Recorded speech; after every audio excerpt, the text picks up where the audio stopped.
மக்களுக்கு தெரியும். அப்பேற்பட்ட ஒரு பொம்பளையோட நீ கை சேர்த்து அரசியல் பண்ணணும்னு நீ நினச்சின்னா கண்டிப்பாக நீங்கள் வந்து மக்கள் இதுக்கு மக்கள் கோர்ட்டுக்கு போகும்போது ஒன்றும் செய்யாதீங்க. மக்கள் கோர்ட்டுக்கு போகும்போது கண்டிப்பாக மக்கள் வந்து உங்களை நிராகரிப்பாங்க. இது உண்மை. ஏன்னா நீங்கள் வந்து இப்போ 2021 எலெக்ஷன்லேயும் தோற்றுருக்கீங்க, 2019 பார்லிமெண்ட் எலெக்ஷன்லையும் தோற்றுருக்கீங்க. எங்கே எப்படி தோற்றீங்க? ஸ்டாலின் என்னன்னு ஃபஸ்ட்டு உத்தரவாதம் கொடுத்தார்? ஜெயலலிதாவோட சாவை பற்றி நான் பேசுகிறேன். அந்தாலும் நன்றி கெட்டவன் தான், ஓட்டை வாங்கிட்டு அந்தாலும் ஒன்றும் செய்யலை.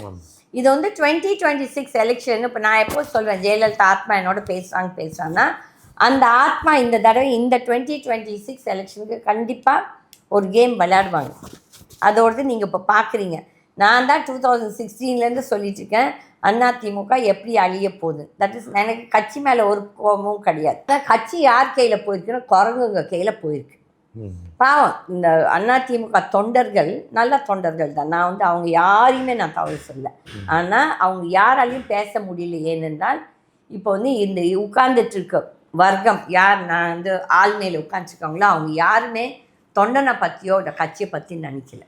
இபிஎஸ் ஒரு பக்கம் அகங்காரத்தில் திமிரில் நடத்திட்டுருக்கேன். அந்த ஆள் யாரோட அட்வைஸில் அந்த ஆள் ஆடிட்டுருக்கானோ தெரியாது. ஆனால் கண்டிப்பாக அந்த ஆள் வந்து பிஜேபி காலையும் வருவார். இது உண்மை. இது வந்து இன்றைக்கி நடக்காது, நடக்கும். இன்னும் எலெக்ஷனுக்கு முன்னால் நடக்கும். அப்படி கிட்டே முன்னால் பண்ணிட்டாருன்னா அந்த ஆள் உயிருக்கு ஆபத்து இருக்குது.